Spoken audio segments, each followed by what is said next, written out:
Hello दोस्तों, मेरा नाम मोहम्मद कैसर और आप देख रहे हैं स्टडी चैनल। दो महत्वपूर्ण बिंदुओं पर हम लोग बात करेंगे इस वीडियो में। पीईटी में सेफ स्कोर क्या रहेगा इस बार के लिए, जो परीक्षा 20 अगस्त को होने जा रही है। कितने नंबर पर आप पास हो जाएंगे, क्योंकि बहुत सारे छात्र ये सवाल पूछ रहे हैं। और दूसरी खबर है टीजीटी पीजीटी से आप लोगों के लिए बहुत ही अच्छी खबर आ गई है और आपको एक सीट मिलने में अब आसानी होने वाली है। तो वीडियो में लास्ट तक बने रहिएगा, आपको दोनों जानकारी डिटेल में दी जाएगी। वीडियो में आगे बढ़ने से पहले दोस्तों एक बहुत ही इंपॉर्टेंट सूचना, अगर आप पास करना चाहते हैं यूपी ट्रिपल एससी पीईटी को पहले ही बार में, तो चाक्षु पब्लिकेशन की ये किताब आपकी बहुत ज़्यादा हेल्प करने वाली है। इस गाइड में दोस्तों आपको पूरा सिलेबस मिल जाएगा जो पीईटी का है। 2200 से अधिक यहाँ पर बहुविकल्पी प्रश्न है और प्रश्नों का व्याख्यात्मक हल भी यहाँ पर दिया गया है। तो यहाँ पर आप देख सकते हैं पूरा सिलेबस दिया गया है, किस सब्जेक्ट से कितने नंबर का सवाल आएगा वो भी आपको यहाँ पर देखने को मिल जाएगा। तो यहाँ पर सभी सब्जेक्ट देखने को मिल जाते हैं। सबसे पहले उसकी थ्योरी देखने को मिलेगी, जो इंपॉर्टेंट पॉइंट होंगे वो टेबल में दिया गया है ताकि चीज़ें आपको याद रह सकें। और बहुत सारी इंपॉर्टेंट चीज़ें बॉक्स में दी गई हैं जिसे आपको पढ़कर जाना ही जाना है परीक्षा में। जैसे ही एक टॉपिक खत्म होता है, परीक्षा उपयोगी महत्वपूर्ण प्रश्न भी आपको देखने को मिल जाएंगे। तो ये है दोस्तों पीईटी के लिए कंप्लीट गाइड। साथ ही साथ चाक्षु पब्लिकेशन की प्रैक्टिस सेट भी अवेलेबल हो चुकी है पीईटी के लिए, जिसमें 20 प्रैक्टिस सेट आपको देखने को मिल जाएंगे। इन किताबों को खरीदने का लिंक डिस्क्रिप्शन बॉक्स में दिया गया है। सबसे पहले बात करते हैं पीईटी की। तो दोस्तों पीईटी की पासिंग नंबर को लेकर यूपी ट्रिपल एससी ने अभी तक कुछ भी नहीं बताया है कि इसमें कितना पासिंग नंबर है या कितना कट ऑफ है, या फिर पीईटी के बाद कुल कितने पदों पर भर्ती आने वाली है। तो ये अभी तक क्लियर नहीं किया गया है यूपी ट्रिपल एससी के द्वारा। तो आपको कोशिश करना है पीईटी में मैक्सिमम स्कोर करने का, और पीईटी परीक्षा हो जाने के बाद 25,000 के लगभग पदों पर भर्ती आएगी अक्टूबर में, इसकी जानकारी हमें मिल रही है। तो 40 या 50,000 पदों पर अभी भर्ती नहीं आ रही है। अक्टूबर में मैक्सिमम 25,000 पदों पर ही भर्ती आएगी। बहुत सारे पदों का अधियाचन वापस चला गया है, उसमें कुछ कमी थी और भी कुछ कारण थे जिसकी वजह से जो भर्ती है अक्टूबर वाली वो लगभग 25,000 पदों पर आएगी, जिसमें लेखपाल के पद हैं, जूनियर असिस्टेंट के पद हैं, स्वास्थ्य विभाग के बहुत सारे पद हैं। तो यही कुछ पद हैं समान अर्हता वाले जो एक साथ विज्ञापित किए जाएंगे अक्टूबर में। और 10 से 15,000 जो पद बच रहे हैं वो अगले साल मार्च अप्रैल तक आएगा, और उसके लिए भी यही वाला पीईटी का स्कोर कार्ड मान्य रहेगा। तो इस चीज़ का आपको ध्यान रखना है। तो इस बार की पीईटी के स्कोर कार्ड से आप 40 से 45,000 के पदों के लिए एलिजिबल होने वाले हैं। अब यहाँ पर बड़ा सवाल ये है कि पीईटी में कितना स्कोर करने के बाद आपको मौका मिलेगा, क्योंकि कितने गुने छात्रों को मुख्य परीक्षा के लिए बुलाया जाएगा ये भी अभी तक नहीं बताया गया है। तो पीईटी में कोई पासिंग नंबर नहीं होने वाला है। आप जितना नंबर पा लेंगे आपको उसके सापेक्ष स्कोर कार्ड मिलेगा, और फिर जब भर्ती आएगी तो कितना गुना बुलाया जाता है इस पर निर्भर करेगा कि आप उस परीक्षा में बैठ पाएंगे या नहीं।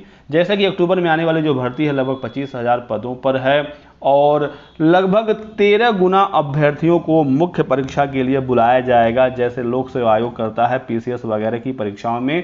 प्री के बाद मेंस में 13 गुना अभ्यर्थियों को बुलाया जाता है पीसीएस में। तो कुछ वैसा ही यूपी ट्रिपल एससी भी करेगा। तो अगर 25,000 पदों पर भर्ती आ जाएगी तो 2.5 से 3 लाख अभ्यर्थी मुख्य परीक्षा में बैठने वाले हैं, जो अक्टूबर में कराया जाएगा। तो 2.5 से 3 लाख अभ्यर्थी इस परीक्षा में बैठेंगे। 25,000 पद हैं। कितना कट ऑफ, कितना सेफ स्कोर हो सकता है? तो कट ऑफ के लिए आप लोगों को पता ही होगा कि 3 महत्वपूर्ण चीज़ें होती हैं जिस पर निर्भर करता है किसी भी भर्ती परीक्षा का कट ऑफ। एक तो टोटल कितने पद हैं, दूसरा कितने आवेदक हैं, और तीसरा पेपर का लेवल कैसा है। तो कुल पद लगभग 25,000 हैं, कुल आवेदक। पेपर का लेवल तो अब 20 अगस्त को ही पता चलेगा जब इसकी परीक्षा होगी। लेकिन यूपी ट्रिपल एससी के प्रीवियस अगर पेपर्स को देखा जाए, चाहे वो लेखपाल का है, जूनियर असिस्टेंट का है या लोअर वगैरह के हैं, उसके आधार पर अगर हम लोग अंदाज़ा लगाएं तो दोस्तों जो अभी हाल फिलहाल में रिजल्ट यूपी ट्रिपल एससी ने जारी किया है, प्री की हम लोग बात कर रहे हैं, और लोअर का जो रिजल्ट आया है नॉर्मलाइजेशन के बाद, या फिर जूनियर असिस्टेंट का जो लिखित परीक्षा का रिजल्ट आया है, तो रिजल्ट लगभग 65 से 70% बन रहे हैं जो कि एग्ज़ाम के हैं। और भी अगर हम लोग दूसरी प्री परीक्षाओं को देखें, लोक सेवा आयोग वगैरह की, तो 65% के आसपास जो है वो प्री का रिजल्ट बनता है। और अगर हम लोग देखें 69,000 शिक्षक भर्ती, जिसमें 60% और 65% का कट ऑफ था। 4 लाख के लगभग परीक्षार्थियों ने इस एग्ज़ाम को दिया था और 1,46,000 मानकर चलना कि लगभग 1.5 लाख छात्रों ने इस परीक्षा को पास किया था। तो 60% और 65% जो कट ऑफ होता है वो काफ़ी अच्छा खासा कट ऑफ होता है। 4 लाख में सिर्फ 1.5 लाख छात्रों ने ही परीक्षा को पास किया था, जबकि 69,000 में अच्छे खासे बच्चे थे और उनका लेवल भी अच्छा खासा था। ग्रेजुएशन के बाद बीएड या बीटीसी वाले छात्र वहाँ पर आवेदन किए हुए थे।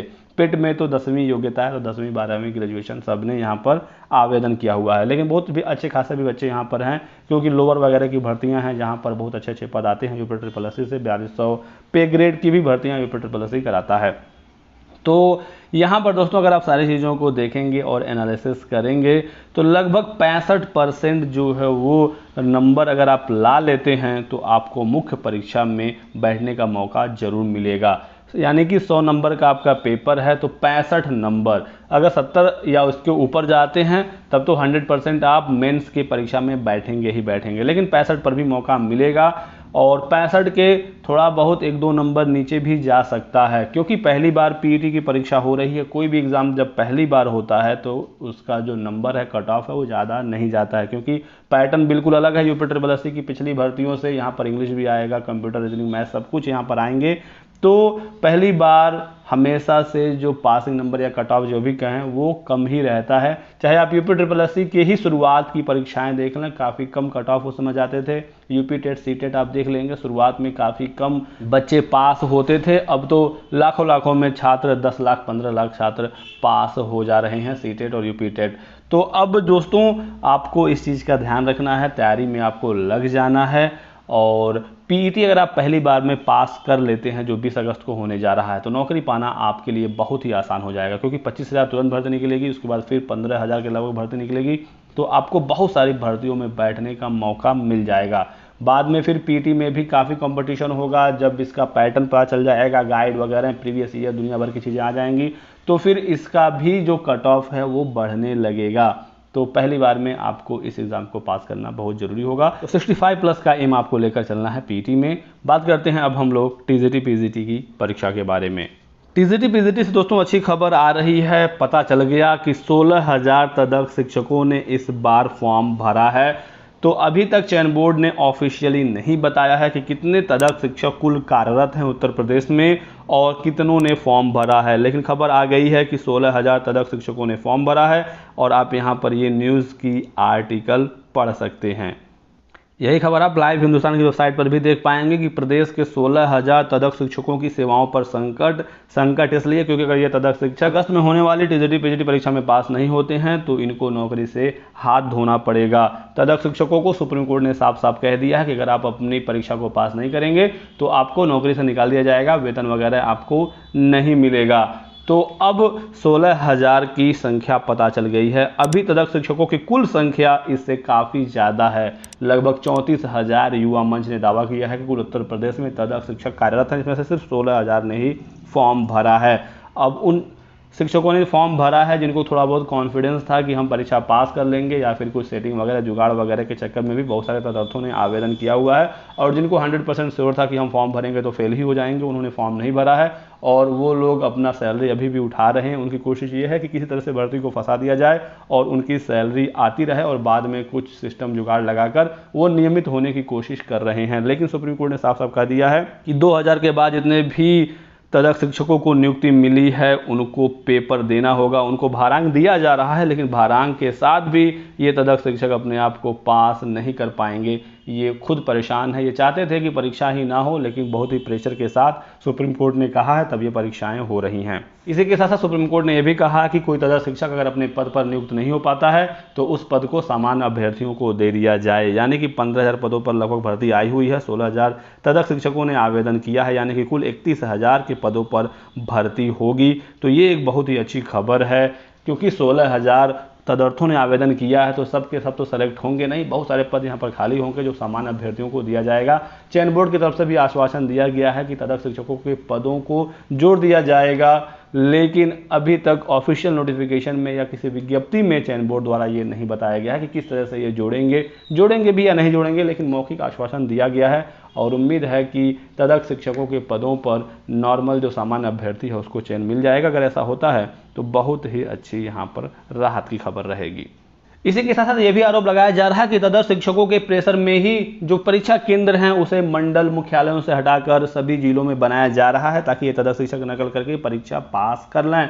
क्योंकि तदर्थ शिक्षक अगर फेल हो जाते हैं तो उनको नौकरी से हाथ धोना पड़ेगा। ये तदर्थ शिक्षक परीक्षा पास करके नौकरी तो पाए नहीं है, तो ये पूरी कोशिश करेंगे कहीं ना कहीं सेटिंग करने की। और इन तदर्थ शिक्षकों का बोलबाला है ये काफ़ी मजबूत माने जाते हैं और इसी वजह से मांग की जा रही है युवा मंच के द्वारा कि परीक्षा केंद्र सिर्फ और सिर्फ मुख्यालयों पर ही बनाया जाए। अगर सभी जिलों में परीक्षा केंद्र बनेंगे, गांवों में, छोटे छोटे शहरों में परीक्षाएं होंगी, तो ये तदर्थ शिक्षक सेटिंग जरूर करेंगे। ये जहां पढ़ा रहे हैं वहीं आसपास में उनको सेंटर मिल जाएगा। बहुत सारे ऐसे तदर्थ शिक्षक हैं जो अपने विद्यालय के कार्यवाहक प्रधानाचार्य हैं। सोचिए अगर उस विद्यालय में कोई तदर्थ शिक्षक का पेपर होगा तो वहां पर किस तरह से ये पेपर कराएंगे। इसी वजह से इन्होंने मांग की है कि परीक्षाओं को मुख्यालयों पर ही कराया जाए। और यहाँ पर आप देख सकते हैं पोस्ट की प्रतापगढ़, सुल्तानपुर, जौनपुर, गोंडा आदि जिलों में तदर्थ शिक्षकों ने भर्ती के नियमों को ताक पर रखते हुए अपनी नियुक्ति करवा ली है। और ऐसे तदर्थ शिक्षक अगर अपने विद्यालय में या आसपास में अगर परीक्षा देंगे तो पेपर आउट होना बिल्कुल तय है।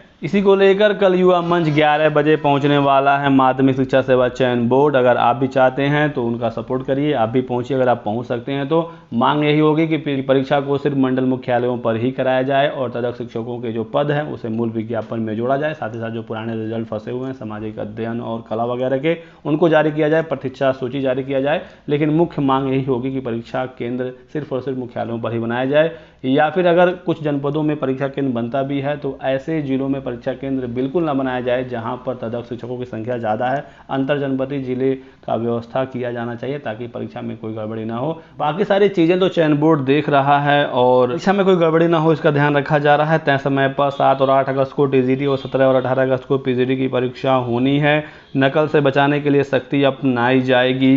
कक्ष निरीक्षकों की नियुक्ति एग्जाम के दिन ही किया जाएगा। प्रश्न पत्रों का जो प्रिंटिंग है वो उत्तर प्रदेश से बाहर गोपनीय रूप से प्रिंट कराए जाएंगे। इन सारी चीज़ों का ध्यान दिया जा रहा है। बस एक काम अगर हो जाए कि परीक्षा केंद्र मुख्यालयों पर बने तो परीक्षाओं को बहुत ही अच्छी तरीके से कराया जा सकता है। बाकी आप लोगों की क्या राय है कॉमेंट करके आप अपनी राय जरूर दीजिएगा। वीडियो को लाइक और शेयर करने के साथ साथ चैनल को सब्सक्राइब करके बेल आइकन जरूर दबा लीजिए ताकि आपको हमारे सभी वीडियोज़ के नोटिफिकेशन मिलते रहें। Thanks for watching.